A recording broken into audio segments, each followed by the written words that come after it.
Welcome to the Sencast. My name is Dale Pickles. I am the host of the Sencast and one of the directors here at B Squared. We started this podcast 4 years ago as a way to improve knowledge around SEND. Yes, there is lots of stuff you can go and read, but we're all very busy and we do not have the time. Everyone working in schools needs training and support around SEND, but the funding isn't there to achieve this. This podcast helps solve that problem, and it is also a great way to get the same consistent message to schools and parents. This week, my guest is Dr. Helen Ross. Helen is a dyslexia expert and consultant and is the co-vice chair of the British Dyslexia Association. And in this episode, we are discussing identifying dyslexia. Why does it matter? The Sencast is created and produced by us here at B Squared. I normally mention our assessment software on the podcast, but this time I'm going to mention Eversense, our evidence and parental communication system. Eversense feels like social media, so it's extremely easy to understand and use. It is extremely secure. It's a safe place to share evidence of learning with parents or external professionals, and it's a great way to capture pupil voice, or you can use it as your homeschool diary or your reading diary. Visit the B Squared website to find out more about Eversense, or click on the meeting link in the show notes to book a meeting with me to take you through Eversense and show you what it can do. Now, let's get on with the podcast.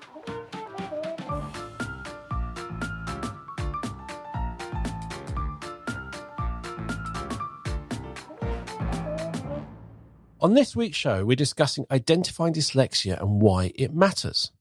My guest this week is Dr. Helen Ross. Helen is a dyslexia expert and consultant and is the co-vice chair of the British Dyslexia Association. I love all these words I have to read in the intros. It's great fun. Helen, like many of my guests, has lots of roles. She's been a teacher and a Senko, and she's working as a consultant, a specialist assessor, and a SEND expert, and writes articles for various publications. She's also part of many boards and panels within the UK and also in the US. Welcome back, Helen. Hello. I've just noticed on my podcast form, I've spelled identifying wrong. Identifying. Invented a new word. There you go. Dyslexia embodied that, innit? I didn't even use that word, so that's quite fine. Because I generally just copy and paste people's intros because often you write it really well and I don't actually change it because it's really well done. Yes, I write them very well. I do. Identifying. I saw the red line of death from Microsoft Word. Oh, I know. It's like going, that's spelt right. Oh, no, it's not. No. Anyway, back to the podcasting. We have discussed dyslexia previously, and we've meandered lots on mental health a couple of times.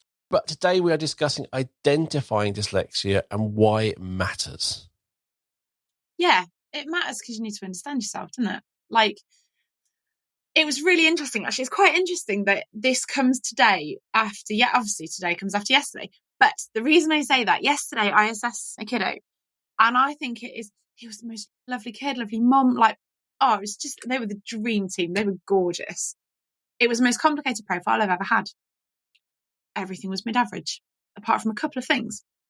And his then, sort of skills were mid-average, and you kind of look and you go, what?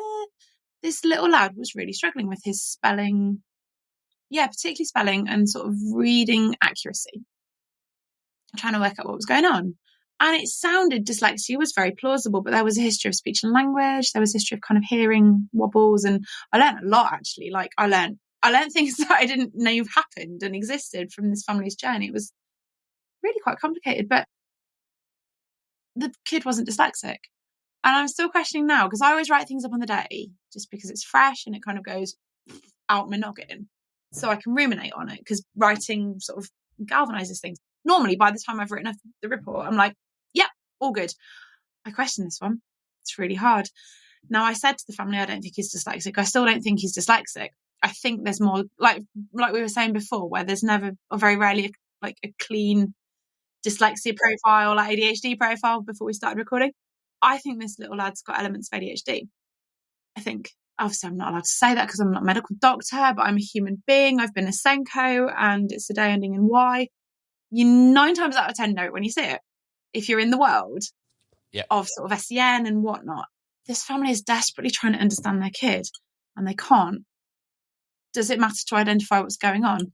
Yes, for this family, yesterday, we were about 45 minutes talking through a spreadsheet with the kid's profile on and discussing histories and mapping everything onto various different definitions of dyslexia. I'm like, and there was no animosity at all. It was the mum questioning, really genuinely trying to understand. The kid's not dyslexic, and I will go for a bike ride later and I will still ruminate on it, but he's not dyslexic.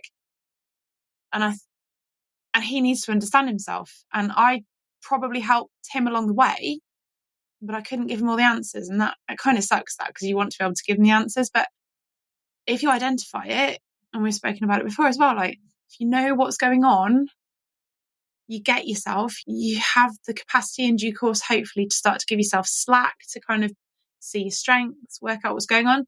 People in school can go, oh, this is what's okay, and start to join dots and start to make the small, reasonable adjustments, changes, tweaks, whatever we want to call it, so that you can address stuff properly and well and thoroughly and kindly.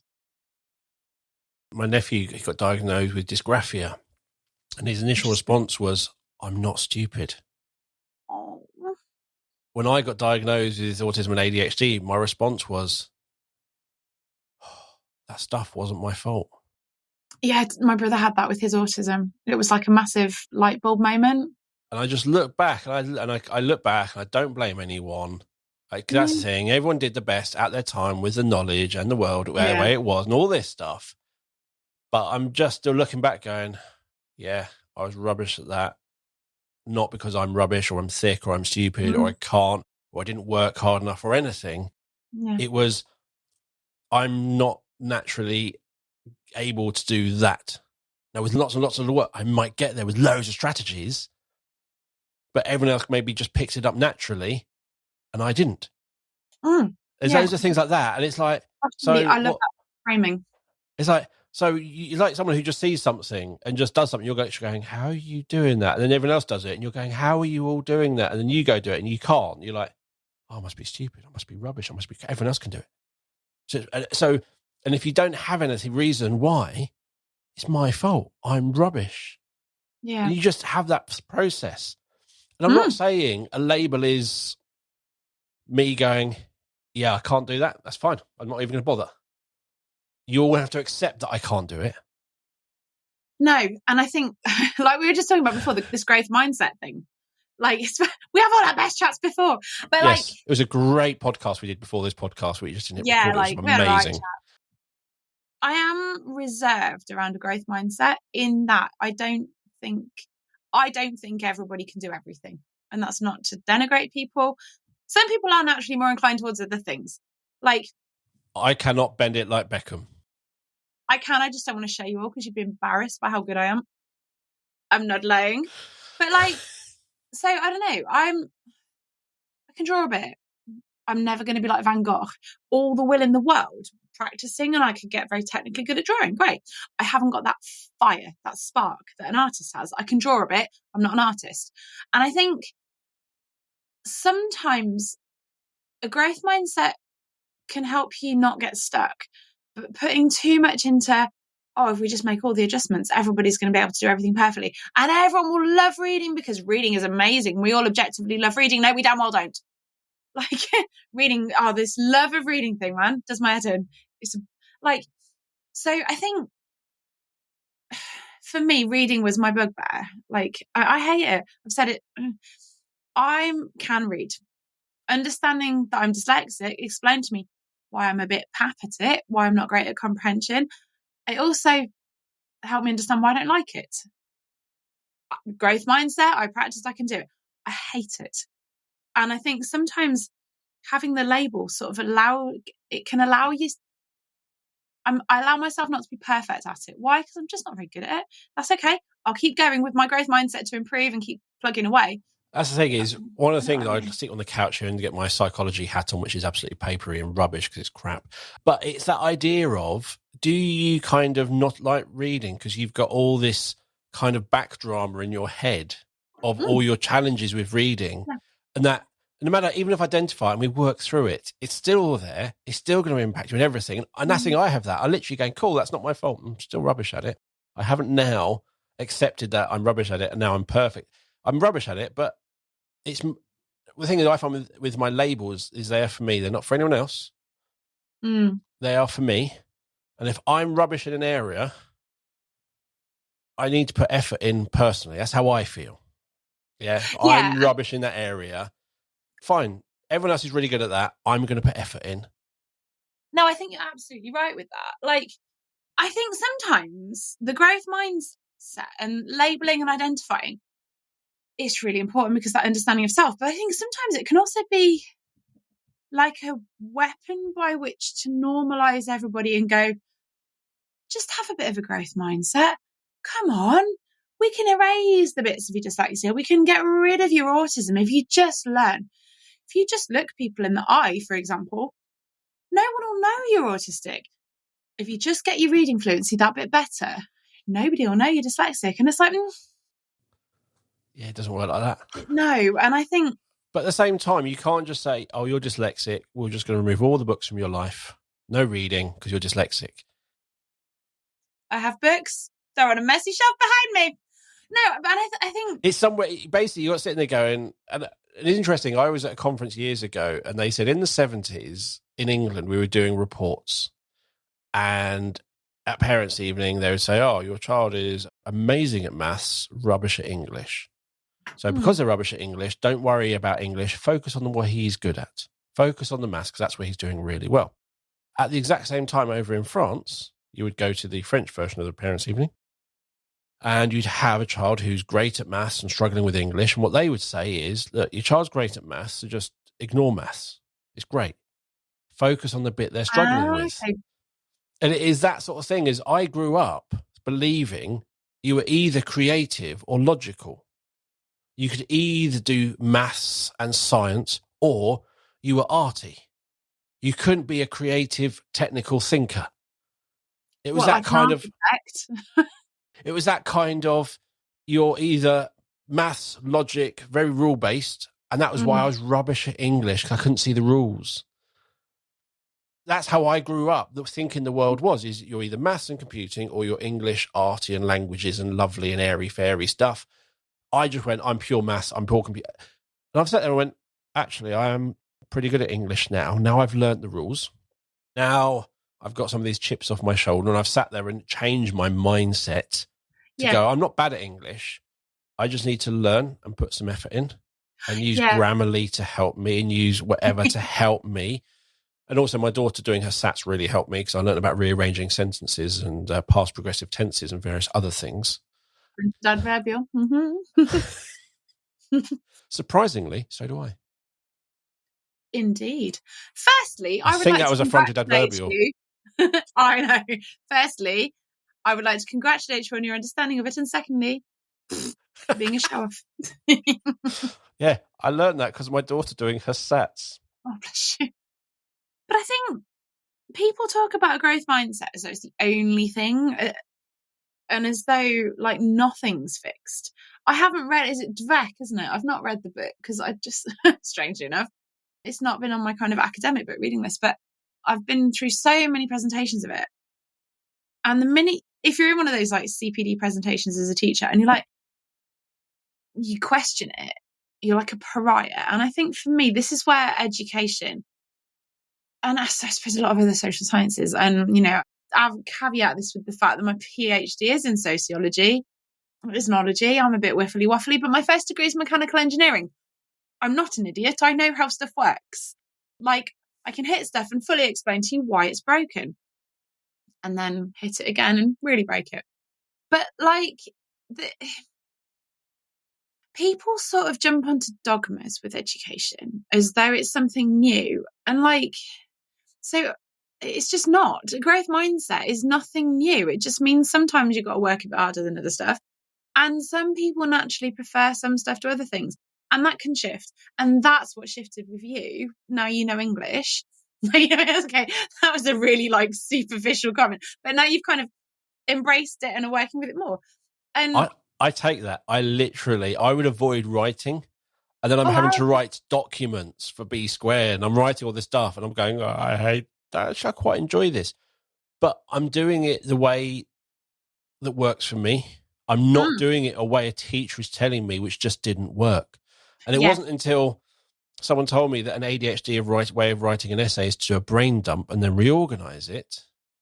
Yeah. I went, that's why I always struggle, because I had to write it in a specific order because we were doing it in paper back then. But when I can just brain dump, I will write 20 pages. My fingers full on touch typing, blah, blah, blah, blah, blah, blah, blah, 20 pages come out. I then walk away, come back and read it and realise I have repeated the same thing, but I then completely rearrange it and it's great.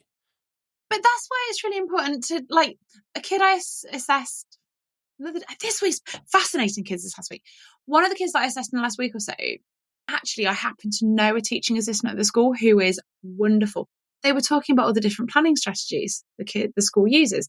And the school is a dyslexia-friendly school, so they treat everybody as though they're dyslexic. And excellent. I know they do. No, and it's a really nice school. My friend is a qualified teacher, but she's a TA or HLTA. She does so much there. She's amazing. And the school is a lovely little school. And this kid, I was like, general question. So you're writing in school. How do you plan it? And she went, I had strategies. I was just like, I looked at her mum. I was like, I can't write these down. Like, not in a bad way. She's just said so many things. It was amazing that a school did mind maps. There's some kids use post-it notes so they could go, bleh, spill their brain out, rearrange it. Some kids did lovely, neat, tidy bullet points because that's what they needed to do. They had different planning pro-formers just available. They had mini whiteboards so that if the kids were writing an other thing, they could do what they needed to do. Yesterday's kid, in class we have a sheet and we have to write in the paragraph planner what we're going to write in bullet points. And this poor kid's like, he's not a bullet pointer. I'm like, but see, I do bullet points, but I don't necessarily write them in order. I spill my brain out and I do my rearranging by copying, pasting, cutting, pasting bullet points. So then I write chronologically. That's what I do. So I do kind of go, bleh, and I write stuff and then I ignore it for a few days and rewrite it because that's how I've learned to do stuff. And if you don't ever work out your best way of doing stuff, this is whether you get your label of dyslexia or whatever thing. You're always being pushed into this round, like the wrong shaped hole. It's like when your children start going to school and you go, can I have some help with my maths homework? Yeah. No. What are you doing? Dad, you can't do it that way. But that's how you solve this problem. It's really easy. Look, yes, that does look so much easier, but I'm not allowed to do it that way. I've got to do it this way. Well, I don't understand that. Oh, you've got to go read the maths calculation policy to understand how in each year, how we change how we do maths. And you can only do it that way. And my daughter and me can just look at it and just know. I can't explain it, yeah? It's like in Good Will Hunting, when he says, when Mozart saw a piano, he could just play. Playing with numbers, not at calculus level, but just manipulating numbers, guesstimating, all that sort of, I can just play. My daughter is the same. She knows the answer, but she doesn't know how she's supposed to write it down in the way they want it to get to that answer. And through all my years of school, it was, you need to write your working down. Right, but I'm right. That doesn't matter. You need to write your working out down. But I'm right. Why do I have to? And it was that. And as I get more complicated, yes, I now get the point. But this easy level, it's just wait. And I struggle with that. And I think that writing in a certain way of planning is kind of the English version of you can only do it this way. Yes, absolutely. And it's funny, like, if kids don't understand why they do things in a certain way or don't do things in a certain way, that's when the I'm stupid thought process happens with them. And it's when they get, like, it's when teachers kind of start to make those assumptions about the kids as well. And I was guilty of it. I'd got he was a proper cool kid. Like, he's a really nice kid I used to teach in my last school that I worked at. He moved to Australia. I don't know. Just awesome kid. Really talented, really clever. And I liked him. I really did. He was a pain in the bum at times because he found stuff difficult. He was really cool. Still is. And it was funny. His mum wrote in and said, there might be some dyslexia going on. So I had him for bottom set maths, which is a horrible term, but low attaining in maths. And his mum's like, I think he's dyslexic. I was like, okay, I don't know, because I was class teaching in that role. So I wasn't I didn't have capacity to do a full diagnostic. So I looked at his writing, was like, plausible. We ran, I think we was at the GL screener. We ran like the half an hour-ish assessment. It's quite a nice little screener. Ran the GL screener and I was like, that was a sound effect moment, Dale. oh dear, this kid. And I was just like, I hadn't joined the dots. I'm human. And I was a class teacher. I knew he found literacy difficult. So we built things into teaching, and we built things so that he could make the differences as much as we could. Then I looked at the scores that came out of this GL screen, and the poor kid, his phonological processing was like proper low. I can't remember the numbers, but it was really low. And his spelling was just really wobbly. And I was like, his reading comp, there was a reading element. I can't remember that. I can't remember the exact outcomes. Was a bit rubbish. Then his matrix, the kind of missing pieces, I think was the name of the subtest, it's like about 120 odd, sort of, way above average. I'm like, this poor kid is in bottom set maths. No wonder he's being a plonker, bless him, because he's really clever. And when you spoke to him, you're like, yeah, he's canny, he's savvy, but he was he didn't strike you as academically smart. And that's bad, man. I felt so guilty because I really like this kid.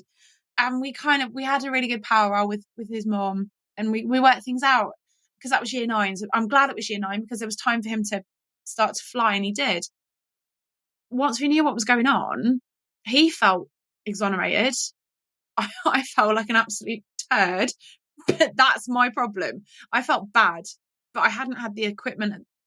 I couldn't have assessed him in that setting. But I think everyone kind of makes those mistakes because you don't know what you don't know.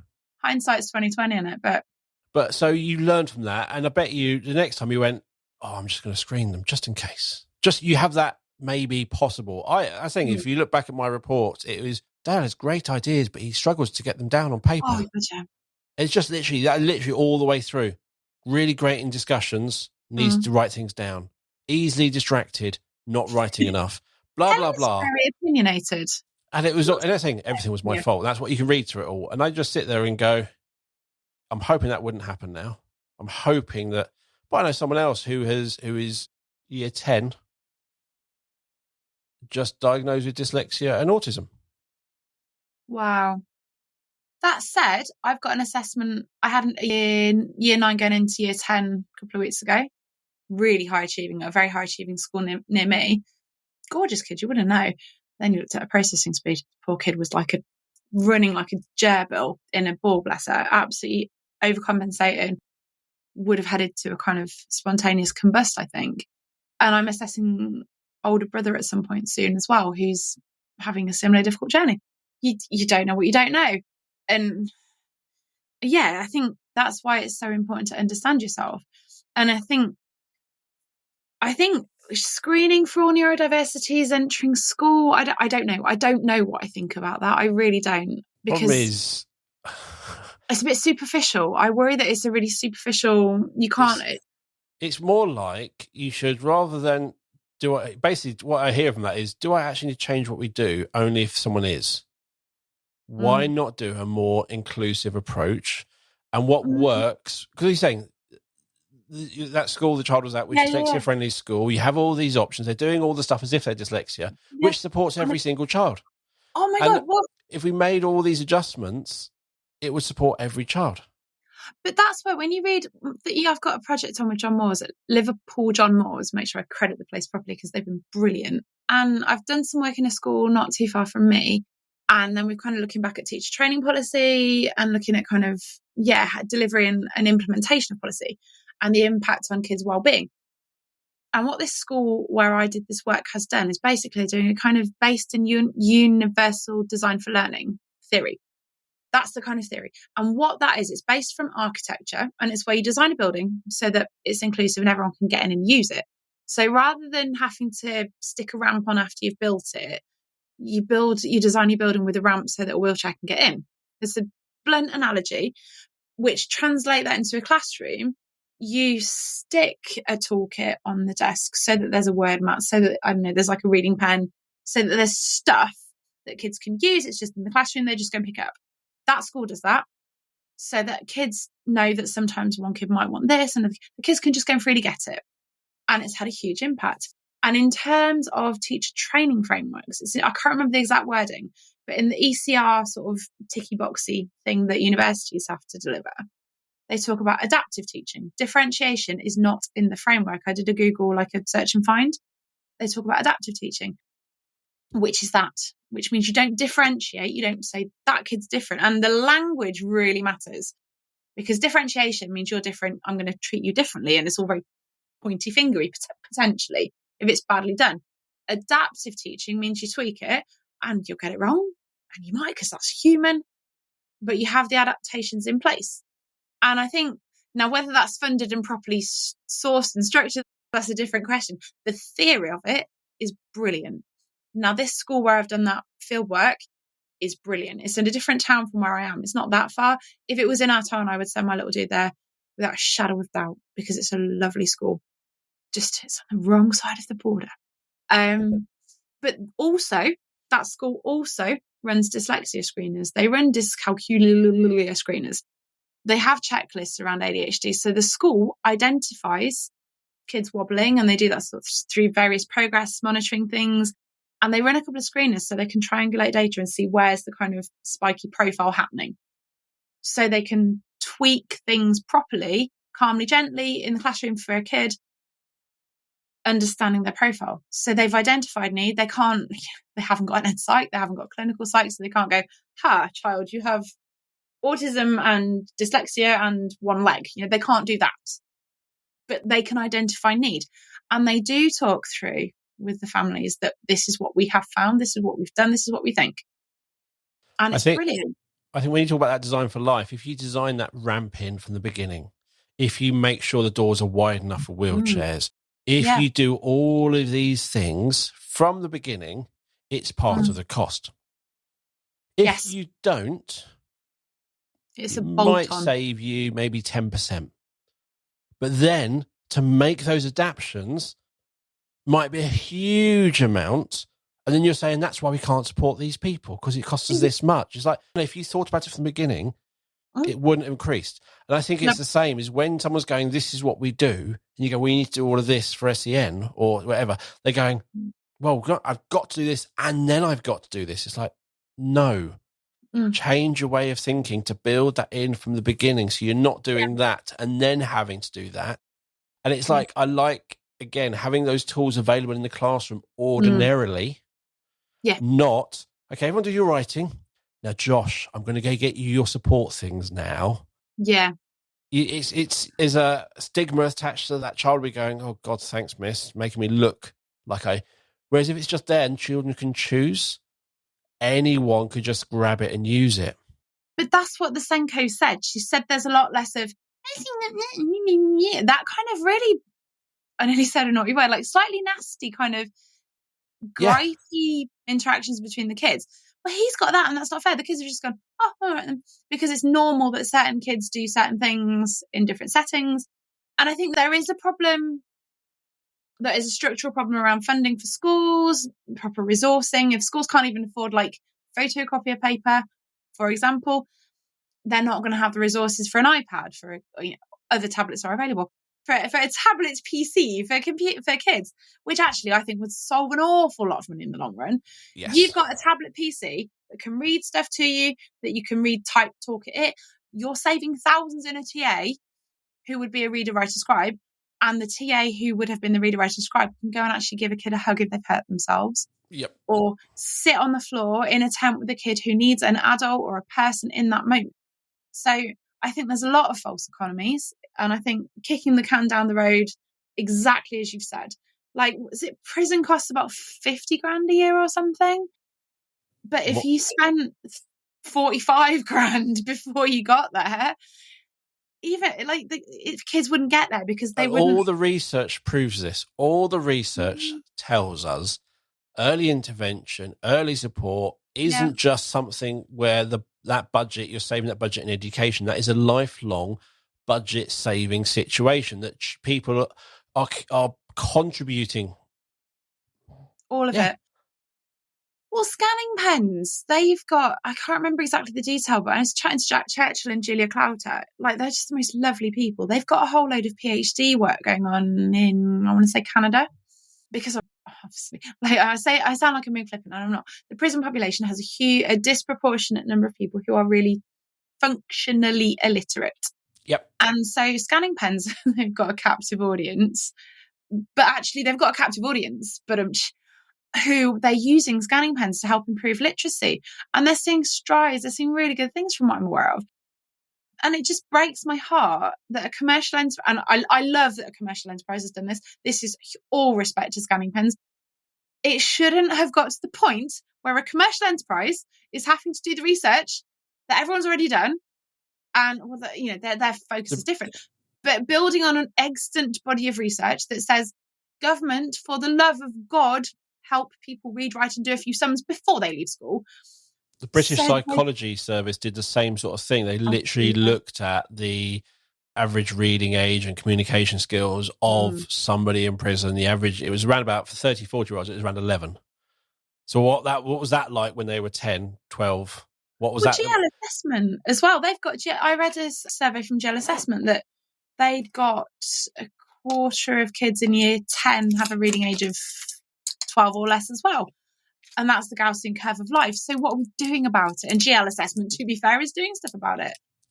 What was interesting, because you mentioned reading earlier, my daughter had done a reading test. So she was, and I don't know when it's done because it says she was 14 and she's 15 now. So I'm not sure when it was done. It might have been start of year 10 when she was 14. Yeah, probably start of year 10. So she was almost 15 and she had a reading age of 11 and something. Yeah, okay. Sorry, I was just doing the maths in my head. So technically, in theory, 3 years behind. Yeah, she got greater depth and breadth in her SATs type thing. She was getting scores of like 118 in her SATs for reading and stuff. And she hates reading. Yeah, if there's a website, we're looking at it, she could just tell me what it says. She hates reading. However, in an exam, she will read that paragraph of text and lay out her exam answers perfectly. But she hates reading. And I've discussed, do you not see them we had conversations about why is it? And she just doesn't enjoy it. I don't know if it's a processing thing. I don't know. But it's like, I'm going, well, there's lots of other options these days. Read to me, various things. So I'm not going to push it. She's doing amazingly well. Does it hugely matter that her reading score is 11? Also, I don't know if that is a comprehension or pure decoding score. No, there's so many questions I have when someone says they've got a reading age of this. It's like, sorry, is that decoding or is that comprehension? What does it mean? I see it's funny because I really struggle with reading ages now because I'm so used to dealing in standard scores. This kid yesterday, his score, and they used a test that the school used the YARC, so the York Assessment of Reading Comp. I love that test. It's like my new favourite toy. Ever since I did that work with Orcam, like with Mikhail, my colleague, like, I love the ARC. And it's all because Mikhail and I were chatting. I was like, oh, that's the tool. But like the school had written reading ages. And I was like, I use standard scores. It's just the currency I now deal in is standard scores. I had to look back at all the tables in the book. I had to work really hard to like translate it into English for myself. I've stuck with ages for the family because that's what they're used to dealing in this particular case. But Lordy. I don't like it when people just talk about reading fluency or like spelling age. Like, but what are we spelling? Or when they say their spelling is below average, is that in a paragraph or is that writing the word anti-establishmentarianism? Like, what? Yeah, it is kind of annoying. It just, yeah. I almost like I have certain words I cannot spell. Sentence is one of them. Attendance. I'm never sure if it's attendance or attendance. Same with sentence. Sentence. I say sentence. It's a sentence. There's an unts and ants and unts, but it's sentence, I think. And I have these things. There are certain words I have to. Sentence. I just asked office. But I say sentence. So there's an A in there. Identifying though. Is it identifying, not identifying? So what's the if you start on Monday, what's the third day of the week? That's correct. It's Wednesday. In my head, I always break it down. February, Wednesday, Sachul. Wednesday. No, I definitely said, when I say Wednesday, I say ND. Wednesday. Every time I say it, the N, Wednesday. Like Wendy? Yeah. My cousin's called Wendy. Like Wendy. Yeah, Wednesday. Yeah. Wednesday. Wend. So but he's writing down DN. I'm going, I've never seen him as the word. So often I think with English, It must be to do with Wednesday etymology. It'd be to do with where it comes from, which is not very helpful in that moment when you're trying to spell it. Did you say widness? Widness. It's not widnet. Okay, Widnet. so the origin, according to what's it called? Google says it's from Old English of Wadnesdig. That I can't. So it's okay. The Old English Wadnesdig, day of Odin, named after the Germanic god Odin. So that's why, because it's Odin is the Edna's day. There you go. But yeah, I just things like that. That as a fully grown adult, I've got to say things as I'm typing them in a really stupid way, so my fingers know what to do. Yeah. But that's just the way it is. I just have things that I do my way, and it works, and that's fine. But it's having the freedom. Yes, and that's not allowed in school. You've got to do it this way. You've got to just do it this. No, and it's just I don't understand. No. What do we get? So with identifying dyslexia, because I keep seeing that phrase, there is identifying.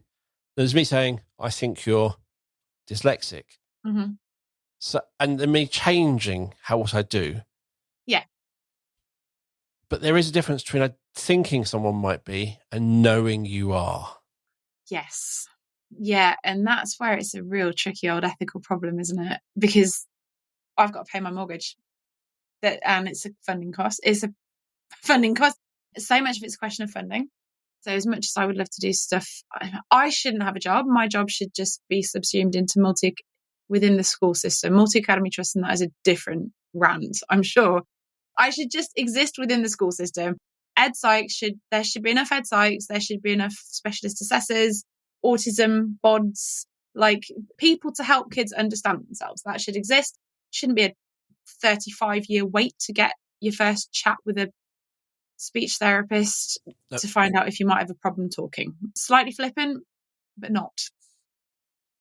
So I think at the moment, because of the system we're in, although Rishi says waiting lists are down, that was in the thing last night, BBC Breakfast told me this morning, waiting lists exist.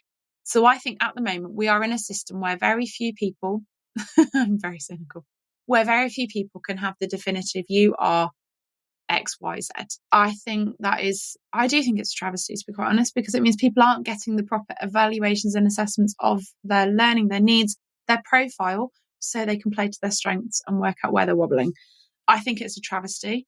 I do think people should have access, if they want it, to a full proper diagnostic process. I also think autism, ADHD, dyslexia, all this stuff shouldn't be done as a separate process. You should spend a day somewhere where the right people, and make it a fun day, and just, because I had a right giggle with my kids, like I said, so I have a right giggle in here. They're lovely. It does not need to be like you've got to rod up your bum, a really formal process. You can do it and make it holistic and like inclusive. If people spent a day with the right team of people to really help these kids and their families understand themselves, then it's one day and it's done. And then you have a follow-up service if people want it, where they can say, I'm wobbling with this, what can we do about it? And like the kind of specialist teams that have been in existence under local authorities. That's not the case at the moment. So I think that's what the ideal should be when I rule the world. Amongst free chocolate for everybody, good beer on tap everywhere, and that, that would be what I would like to see. So I think we're not in a ecosystem at the moment where everybody can have a diagnosis of dyslexia, ADHD, another thing. So it is about identifying need. And I think the code of practice is a little bit disingenuous with this, because it talks about identifying need. You don't need a diagnosis. Well, the reason they've said you identify need is because they haven't got the bloody infrastructure in place behind the code of practice to do the diagnoses. That's where I'm cynical. And that's where I think with teacher training frameworks as well, I'm cynical. They've talked about adaptive teaching. They've not said how to do it. They've not operationalized it, because then they don't have to pay for anything. I think the whole thing about you do not need a diagnosis is from the point of view of a teacher, from that point of view of the person supporting, not from the point of view of that child who...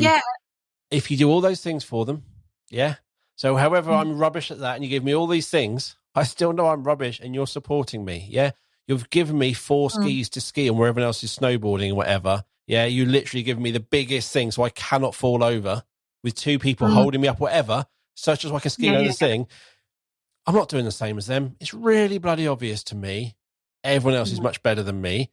And you can't say, no, we're all doing this together. I can see I can't. Yeah? Yeah. That diagnosis, you can support me. You can see I'm rubbish. You can support me. Great. The diagnosis is for me. Yeah, and I think that's a really important element of it. The identification of need, the identification of need comes through a diagnosis in that you know what's going on. But we haven't got that in place. So I think you're right that the diagnosis is for the person, but it gives the insight, which is... And it also unlocks the money. Yes. So no one will see that face. It wasn't a pretty face. But I think, the ecosystem we're in at the moment, no one structurally has the money. So sort of there are some really good checklists for teachers. And that's a really good point, that the checklists, the screeners, they do help teachers understand what's wobbling. And some checklists do have kind of what's next. This is where they're wobbling. What can you do about it? Here's some suggestions. And I think, like Succeed with Dyslexia has got some really good... I really like, what's it called? Kate Griggs' Made by Dyslexia. I've had a squiz on some of their website's really pretty as well. I like the dots. But they've got some really lovely resources. And their report from 2018 talks about all the strengths of dyslexia and what you can do with it. And I think checklists combined with kind of really good where people are helpful, comprehensive, what people can do. Here's what they can't do. Here's what they can do. Mush them together and work out what you're going to do to support kids. Ultimately, if you've got a diagnosis with recommendations, if you've got a profile that can perform the same function, it's not as detailed, it's not as robust, but it's something. So the identification is important. Ideally, the label, the diagnosis, but the identification is what matters. But I do think the SEND code of practice, the wording is so they can avoid funding. I was thinking I know there's a whole thing of all children should have access to the full curriculum. There's things like that. So you can't take a child out of French to support their reading and writing. They haven't got access to the full curriculum. If you're making them do French, and it breaks their brain. So there's a whole thing about that. And I'm going, but what happens if that literally nearly all of that curriculum makes them feel rubbish because the way you do everything in those subjects don't kind of play to their strengths? Yeah, how about maybe you do get rid of something and maybe have something where it plays to those neurodiverse strengths? Now, I am putting it into one subject called neurodiverse strengths. I know, but now I get it. But we can't encompass everything in a short chat. I totally agree. We had kids when I was head of learning support. We had kids, some complex little bunnies, bless them, really nice kids. And we talked round and round about this, I think, of one particular kid. And in the end, they dropped MFL, they dropped a couple of other bits, and they ended up doing 6 or 7 GCSEs rather than like the private school, like 10 or 11. Yeah. So that they got 7-ish good GCSEs and were happy and could sleep at night and could eat healthily and could ride their bike around the lanes in Wiltshire and feel good about themselves. And this kid, from time to time, I bump into them. Wiltshire's small, and they're flourishing. What is the point of sticking somebody in this box that it was crushing them? Like being distraught, utterly distraught. And this kid was a runner. They would run, like the fight or flight thing. They would, if they panic and got in that moment, they'd legging it out across the countryside in Wiltshire. That's not good. This kid was doing this a lot. There was a lot of trauma as well. It wasn't just school, but the straw that broke the camel's back for this poor child was having to do 11 GCSEs. So accessing the full curriculum, I'm sorry, does not mean you do 22 GCSEs. It means you have a curriculum that for you does not break you. It allows you to flourish. And I know people going, well, we've got to really have a really good argument of why we're taking this child out of whatever subject. The argument is not breaking. Yes, the argument is, are they really going to use it? What is the impact? And what is the alternative? So if you are taking them out of X, what are they getting and what is the impact? And generally, if you're going, well, actually, we're taking them out of that to do the social skills, or we're working on their oracy, or this, or that actually overall has a much bigger impact, then that's what you do. it shouldn't take like balls of steel from a head teacher to back up a Senko to like stand at this monolithic curriculum structure. I don't even know. There's a monolithic notion of this inclusive, broad curriculum. And I don't know whether it comes from Ofsted. I don't know. There is a mood, because I remember chatting to the head of my old school as well about it, who's a lovely woman. She's absolutely gorgeous. And I couldn't respect her more. So she's got balls of steel, because she would back the Senko at that school. And the Senko there is very good at tweaking curricula. But it shouldn't be. If a child is breaking under a monolithic broad curriculum, it's not a broad curriculum for them. It's not a curriculum that is allowing them to flourish. It's breaking them. For me, as an academic bod, doing all the subjects mainly exam based was perfect, because I like that. I'm a geek. Not everybody is. And there's a whole question of, these subjects have existed for how long? A bit, yeah. Since Victorian England? And we're quite a way on now. Are you saying I'm Victorian? You saying I'm old? No, I did the same subjects. I'm just saying, in the modern world, are the subjects, the way they taught, the best subjects? Not necessarily. I think what's going to be very interesting around sort of inclusion, development of holistic people, like young people, I think Scotland is a place to watch. I wrote a little bit about that in my book. I've subsequently forgotten what I wrote, but I remember I edited it on Saturday last week. It's all over LinkedIn. I did my to-do list, but I remember it's not split up in anything like the same way. There's like a broad, I seem to remember they didn't have key stages. There's just a pathway. Their years are, so primary is P1 to P7, so that's reception to year 6, and S1 to S5 for secondary. Yeah, and they're not split into key stages in the same way. That was the impression I had. And it just seems to be a much more gentle progression through, which for some people is perfect. And the Welsh curriculum, I think, they've got the 4 areas. Again, I've done a fair bit of work in the Welsh system with a friend of mine at Swansea. And it's just, it's skills-based. And it'd be very interesting to see how that moves. So the people, because we do content for England, Scotland and Wales, and it's really interesting. When you do assessment material for one country, then you go to another country and go, why is this different? Surely all skills... No, because it's thing called fashioned and Gove, and various things are impacting things and various things. But yeah, in Scotland, they have health and well-being. There's 6 subjects, or however many, but health and well-being, numeracy, literacy, science, technologies, humanity. They're broader areas. Yeah, like in Wales. And the person who kind of created that reviewed the Welsh curriculum. And I'm not saying he copied and pasted. Donaldson report. I think it was, but there's a lot of the stuff going on in Scotland has gone to Wales. So in Scotland they have the 4 capacities. In Wales they have the 4 purposes. Yes, but but there are lots of things I like about it, and I love the fact that if you go into the Scottish curriculum and you look at literacy across the reading, the writing, and the spoken language, the first area in all 3 of them is enjoyment and choice. I have read it, but I just can't remember, and I'm not embedded. I think it's brilliant. And what I really like about the Welsh curriculum is that I know somebody sort of reasonably well professionally who was involved in writing the Welsh curriculum. I met him years ago at a conference, and we had a bit of a chat, and it was fascinating to engage with. And I think it will be interesting to see how it progresses in due course, because I think there's a lot to be taken from it. Teachers are up in arms, from what I understand, because they've obviously had to remodel whole schemes of work. But it will be, I'm intrigued as to how it's going to go with our Celtic friends, because I think there's a lot of positivity from that. So the areas in the curriculum for Wales are expressive arts, health and wellbeing, humanities, language, literature, communication, mathematics and numeracy, and then science and technology. Cool. And that science and technology isn't like biology, chemistry. It's actually like curiosity.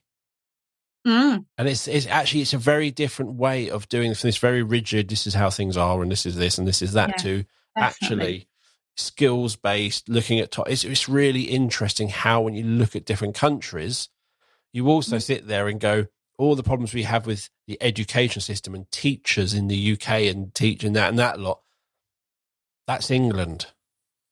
Yes. not the world. That is the No. issues we are having in England. America have their own issues. Scotland have their own issues. Where everyone has their own issues, but they are different. Yeah, that's. And you have I to ask think, questions. Why is it different? What's the benefit? What's this? and what's the cause of it? And I think if you've got the flexibility of delivery and the kind of the sort of slightly fluffy Venn diagrams, I suppose, if the subjects are like Venn diagrams where there's intersection, that means the recording of learning, the delivery of learning, the expectations around how do you prove that you're clever, like, flippant. How do you show you've learned that how the solar system works? You could record it, you could draw it, you could express it in the form of modern dance. If, to be fair, you could probably, because you all spin around. But I feel like within the Scottish and Welsh curriculums, the freedom built in is then freedom built in for kids to do what they need to do as well, potentially. That doesn't exist in England. So in England, if you've done a load of work, I want the graph. I need a graph. I have to have data. I have to have numbers. I need a graph. In Scotland, a child's done this. Cool. Can you show me what that looked like? They're very much, so they have E's and O's and they have experiences and outcomes. They have loads of stuff. And it's things you should experience. And they want to evidence it. They want to evidence this stuff. And it is good. So a child's done this. Yeah. So what does that look like? Oh, that's cool. And they ask you about it. They don't do much data in Scotland. Yeah. So we have our big analytics platform. It's like, interesting. Yeah, we have to basically have PEF, which is Pupil Premium. They do that and some other stuff, but generally they're not data heavy. They're more like that. And in England, the only way to prove you know anything about a solar system is to answer a 3-mark question, a 5-mark question, and then followed by a 9-mark question. It's a standard. It's written in law in England. That's the only way. Whereas anywhere else, you seem to be able to do it any other way. You can build it. You can make it. You can do something. You can do whatever. But we have this thing around because we are so focused on exams with no coursework in most subjects. And those it's that's all my daughters talk about at school. We did a 6-mark question. I did my mock, it was a 12-marker. There was this. I'm going, you're not enjoying the subject? No, because they don't get to do the subject that they don't get to delve. Like you were talking, was this before we start recording as well? We were talking about coursework and kind of delving in. And I like exams, but equally I've done coursework. But I do there is an odd satisfaction in my head around an exam. Equally, I realise it's not the best way to do it for everybody. And I think if one builds a system of education that is inclusive, that includes this universal design for learning. Gavin Reed wrote the most gorgeous definition of it. I can't remember it, but it was 2008, I think. I can't remember. But I found a paper with it and it was so good. Then, yes, you can identify need within that system, but you don't have to make that person go and stand on a red spot and use green paper to read their work so they stand out, so they're differentiated, because the system is inclusive, because they've got choice. And just writing one of the chapters in my book, it just... Is that like an exam? Is that like an exam? You've written it like an exam, or you have written more like an essay, coursework, maybe? It's a definite coursework. There's a coursework plan on the board, isn't it, behind me? Which has got ticks all over it now because it's done. You don't get to do that ticky boxy thing with an exam. There is that. No. But no, I think... And the kids' feedback and this project time doing, everything comes back to choice and flexibility. And there was a study done by some people at UCL that I went to a dinner talk the other week in Bath. Dr. Helen Curran, who did the National Senko survey, was at Bath Spa Uni. She's awesome. She's so lovely. She introduced me to a project done by UCL. I can't remember the authors. And it was around mental health, supporting neurodiversity in the workplace. Flexibility was the key thing. It wasn't make my computer talk to me. It wasn't I need to be able to go to the toilet when I want. It was flexibility of how I manage my work, where I manage my work, what I did. My modus operandi is my modus operandi within the structures of work. That some of the best classrooms have standing desks, have wobble cushions so kids can fidget. Little tweaks, man, just little tweaks to your setting can mean that dyslexia is identified and needs met without a whole lot of faff, can mean that the ADHD bunny who needs to sit and wriggle can just sit and wriggle. It shouldn't be bloody rocket science. I've done rocket science. That was hard. Still never know the combustion equation. something about sugar, carbohydrate, I don't know what. Since COVID, there's been the whole, should we work at home? Should we work in the office? Blah, blah, blah. And there's lots of people going, oh, if I'm in the office, I'm micromanaged, yeah? Yeah. And basically, give me the work, trust me to get on with it. If I get on with it and it's like, leave me to it, yeah? If I'm doing the work you're asking me and I'm on track and everything, you shouldn't really ask me any more questions, yeah? No. Trust. And I kind of think that schools are kind of on the other way. They are micromanaging. Everything is controlled, and it's all about this efficiency drive. But I don't necessarily understand the efficiency. But I think it is that standardization to make sure everyone is assessed fairly, air quotes fairly, to ensure everyone is assessed fairly. We have to ask on the solar system this 3-mark, 5-mark, 9-mark question. Yeah. And in each one, we have to look for these phrases, because by having these exact phrases, we know they have understood the solar system. That's how the whole education system at the moment, all the way leading up to GCSEs, is running. It's about these questions, these certain keywords. And if you listen to the podcast we did with Susie Nyman, it's about how to pass exams. I love Susie.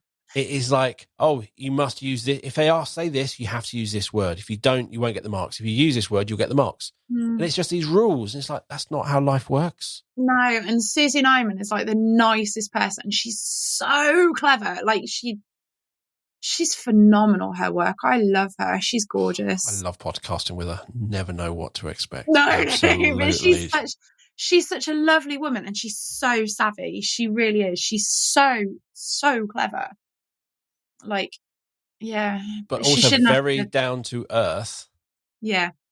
She's not someone who will lord her doctorate over you or anything at all. I'm just saying, nor do you, Helen. Just be very clear. Yeah. No, I get it. I do. She's lovely. Keeps it very, and you just talk to her, and it is a nice, simple conversation. Very much, very experience based, very practical, easy to understand, and easy to access. And her heart is for the kids she works with, or the students, because they're college, aren't they, rather than littlies.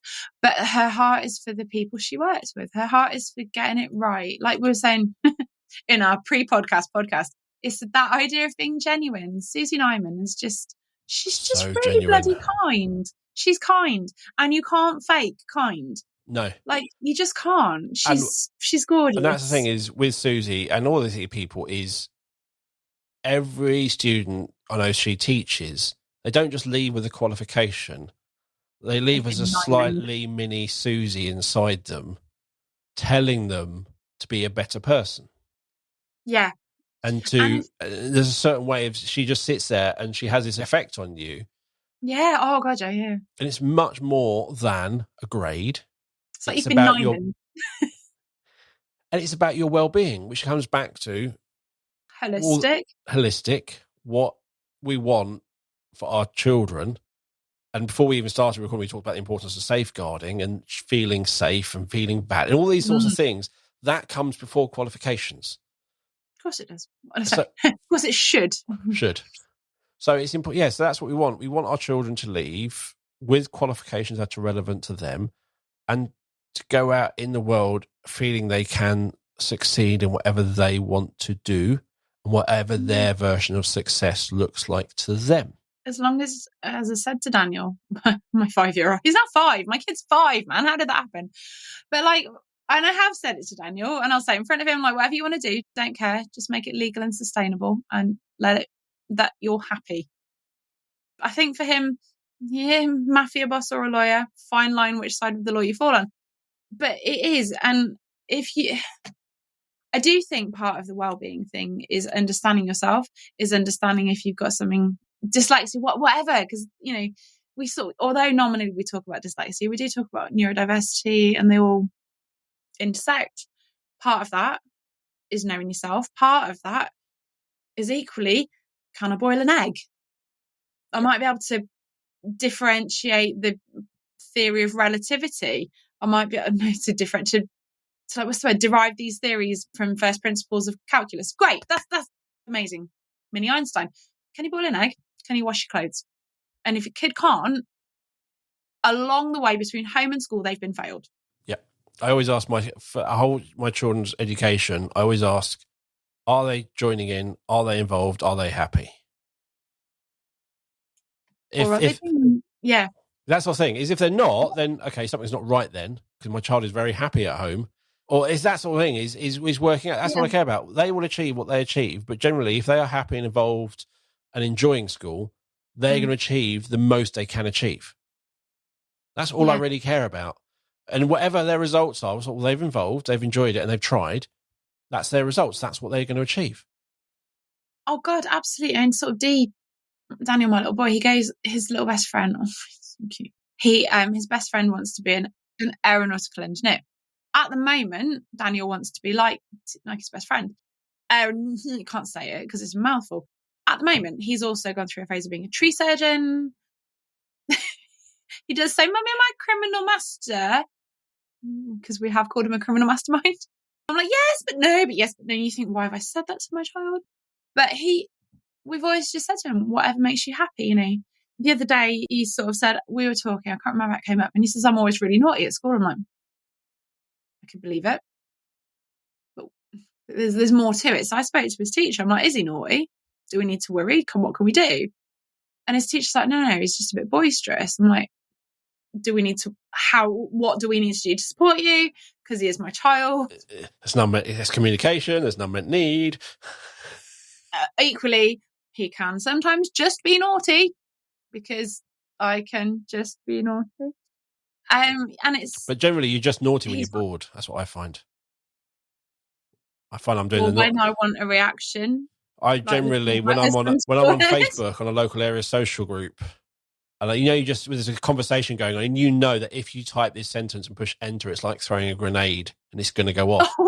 Spotted in Trowbridge. I love Spotted in Trowbridge. So I literally going, all right, let's go get the popcorn, send, and you just sit there for the rest of the evening entertained. And basically, I'm bored, and I know how to poke people. Yeah, and Daniel's that, I think. So it's just, if you occupy me, I won't do that. I won't wind people up. Equally, we have said to Daniel, sometimes you need to sit down and shut up, child. But why, Mummy? Because somebody says so. In this case, it's me. Stop it. Yes, there is. But I think that comes later in life when you learn how to, I could, but perhaps I shouldn't. I'll find you. Anyway, I'm going to wrap up. Cool. So we've been talking for a while, and you have to go out soon. So let's do that. I do. Yes. And I need the loo as well because I've drank gallons again.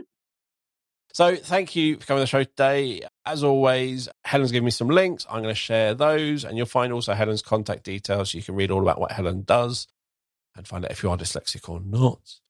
And as always, you'll find the show notes wherever you listen to the podcast or on the website. Thank you for listening to the show. If you haven't subscribed, click on that subscribe button, and don't forget to follow us on all the social media. On Twitter, I'm still not calling it X, at the Sencast. On Facebook, the Sencast. On Instagram, the Sencast. Nice and simple. And if you're looking for a simple, secure way to capture and share evidence of learning, or a way to capture pupil voice, a way to celebrate and share achievements, or a simple, safe way to communicate with parents, you need to have a look at Eversense. Eversense is our evidence system that does so much more to boost parental engagement. To find out more about Eversense, visit the B Squared website, and you can also find out all about our online training, our CPD, read our blogs, watch our webinars, and you'll find a link to the website, and you'll find a link to book a meeting with me so I can take you through Eversense, not any questions you have, in the show notes. So thank you for listening. We'll be back next week with another episode of the Sencast. This is goodbye from me. And goodbye from me. Thank you for having me. You are very much appreciated as ever, Dale. Excellent. Thank you. Thank you. Bye, everyone.